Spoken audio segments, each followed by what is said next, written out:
Okay. I wanted to take... Okay, don't start yet until you're ready. Now, I wanted to take a moment and discuss why I started this book and what it was. Because for me, it was the moment of awakening, the moment of realization that I am doing something greater. And it wasn't at the time of my creation, but it was, looking back, the most monumentous thing I could have ever done.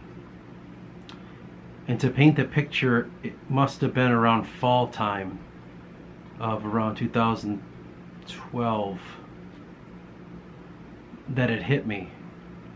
Like I said, I've said this before, I should say, I was playing music with my friends, and I was becoming someone that I never was before. And in that, I was learning so much more about myself that my mind was becoming more aware that there was more going on of me and more going on through another, and it was just something that I couldn't put words to. And I was always naturally drawn to stories, and I couldn't have told you why. I just enjoyed them and merely sought them as an escape, as something to go away from, something to fall into in some sense. And so in some senses, I began to just write my own thoughts, and I began to think about my own stories in my own way, and what has meaning to me, and what has a foundation of understanding. And in so many different ways, I didn't know what this would turn into, but at the same time, I think a small part of me was very much aware of what was to come. What was going to come from this was something better than me, something bigger, something more profound. I always knew that. It wasn't this cockiness of like, yeah, people are going to love this, it's going to be a bestseller. It was more of like, this is going to have incredible meaning in my life, and that people that know me, but also people that will eventually take part in this. I couldn't have planned what happened, but I knew something big was on the horizon. Because the minute I started creating this world, the minute I started exploring it, it had such weight. And I remember first walking into it and just slowly making shapes. You know, I walked into this vast open area that was full of nothingness, and was just pulling things and putting them down and talking about them and trying to make sense of them and trying to focus on things, or what does it mean to be the beings that live here? What kind of beings live here? What does this place look like? And what stories can be gleaned? But all along the way, I realized that what I had in my reservoir was so small. So I was, in many senses, encouraged to go out and seek more things, to be inspired by more, and to find what I feel about it. But I never really started to realize that I needed to go deeper into self. Because you think, oh, I'm making these mythologies, I'm making this story, I need to look at other things and see what they're doing and let it inspire me. And it's what you think is going on. But in reality, you're needing to search within you and within yourself, and like, why are you telling these stories? What are you getting from them? What does it mean to you? And how do you bring forth that which is hiding within? And that was something that, you know, I never knew this. It wasn't like taught to me how to figure this shit out. It was just something that came to. And if I were to meditate on who I was and what I am, what kind of person I am, in many ways I've always tried to be a thoughtful person to as many different people as I can. Those who I affect, I know I have an effect on, And so I want to make sure that everything I do is in accord or in the best that I can be for that person, and as well as myself. And I've battled so many different things where for a long time, I didn't know if I was a good person or not. I didn't know if what I was doing was right or wrong, and it was so hard to know who I was because I didn't understand the concept of good and evil. I didn't understand that with which hides inside of me. I couldn't comprehend that. I had no tools for this. And so I vastly fell into this ocean of thought and realized that I need to come up with myself, who I was and where I'm at.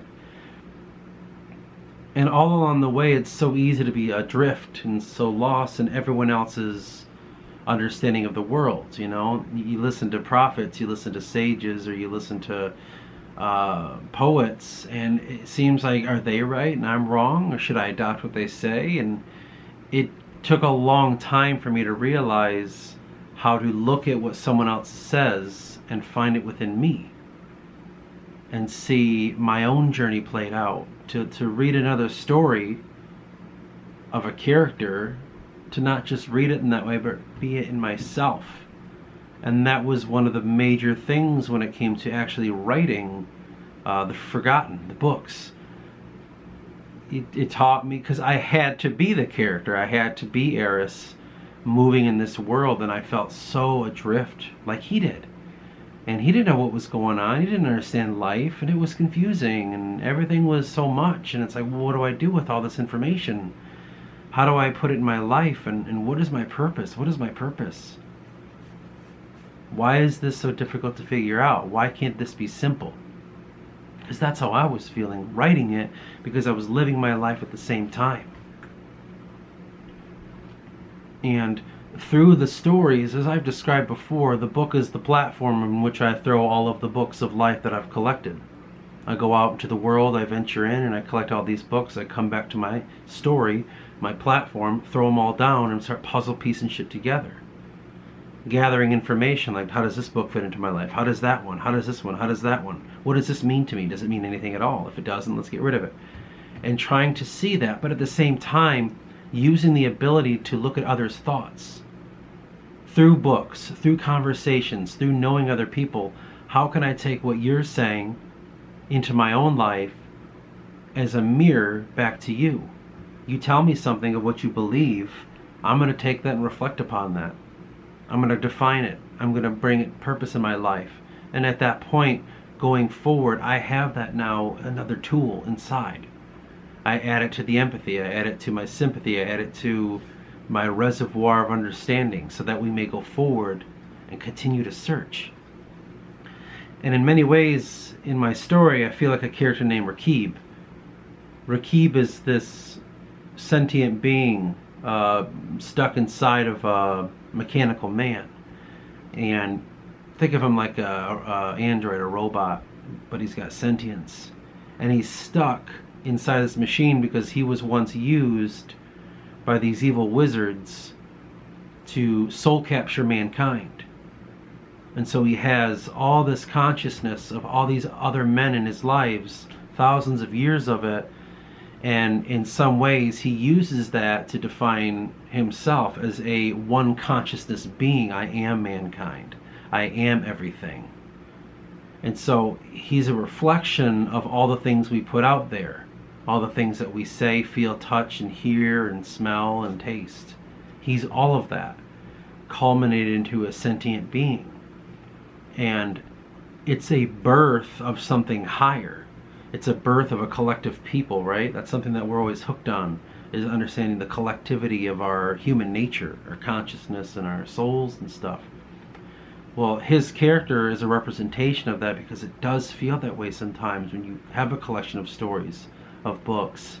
You have friends, you have people you speak to, and each one of them you're able to go within and see what they're saying and pull from it something that you can understand, or a lesson to be learned to self. In many ways it does feel like you're a part of everyone else, because when you start doing that, you find that you become in tune with them. Suddenly you can sense what they're going to say, what they're going to feel. You can sense their presence.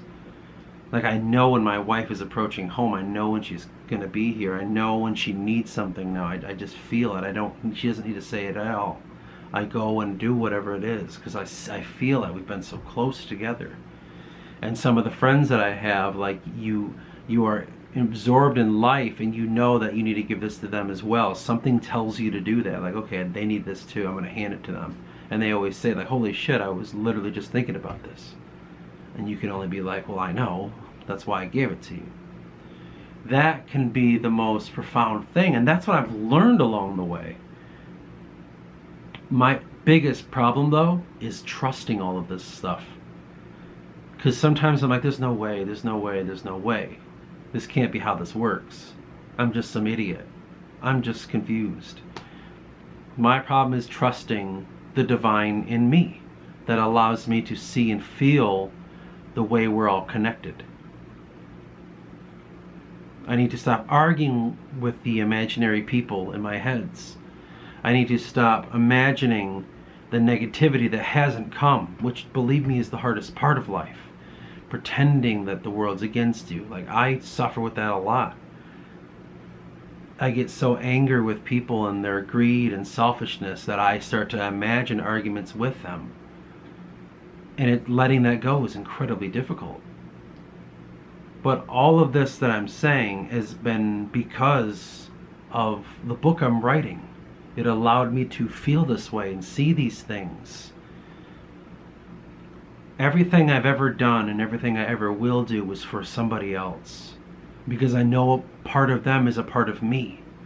And I know that what I do to myself is how they are as well. So in some sense, it's like you can see the connection. And to focus on someone else is to focus on myself. And bringing out the best in them is bringing out the best in me, as long as I'm aware of the lessons that God is bringing forth in those moments. Of when I'm speaking to you about something divine, as long as I'm paying attention to those words that are coming to you as they come through me. That's one of the things that, as a mortal human being, I find to be difficult. Because enlightenment is every day.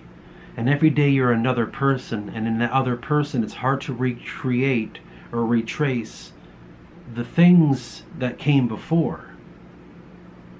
I mean, I'll like look back and watch the videos on this channel and think like, fuck, how did I know that? Or how did I think that then? I don't even remember that now.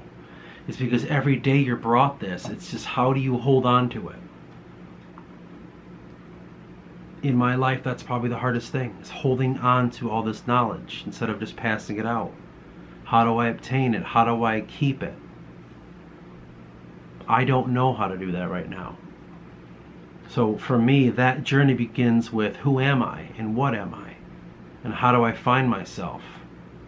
If I find it difficult to obtain, I don't find it difficult to obtain knowledge, sorry. If I find it difficult to hold on to divine knowledge, what is it that keeps it from staying within me? And a lot of that is ritual, practice. So for me, what does that mean? Well, that means I'm looking into Druidry to see how can I be and bring forth the best divine in me, and so I can obtain. What kind of rituals can I create to help myself feel at one when I walk into this office? How can I create the rituals that allow me to see how just important this is, and the things I'm pulling forth, the stories I'm creating, and how indeed deep they truly are. And so that's where my journey begins, with Druidry. And perhaps this is the one for me that makes the most sense. But we'll see what that takes going forward.